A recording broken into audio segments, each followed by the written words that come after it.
Anja 2022 estava um anja que basta reto não, dus nesse sentido que tem door instellingen e full zorgvelding problema financeiro, dus aceita e reto que tem e na onda que como ABV que representa membro não de Saba, IMSAM, Respaldo Hospital, FSLMA e Bloedban, tem reto não passou.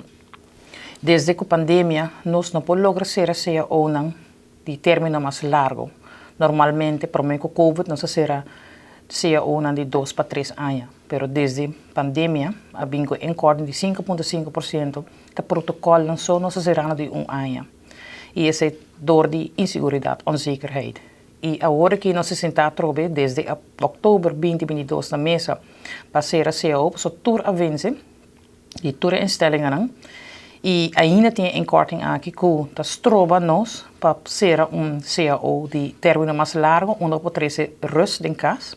Porque cada ano que tem CEO, está pressão, está onrust para trazer, para trazer paz laboral, luta com meninos e cada stichting e instellingen para negociar CEO de término mais largo. Dus aceita onde é reto não.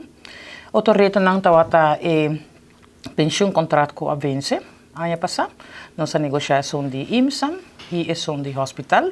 De IMSAM vai na vigor per 1 augustus 2022, com o benefício na para membro laborando na IMSAM e de parte do hospital, entrante 1 de januário e pensioencontract novo vai na vigor também, com o benefício na melhor que a anterior.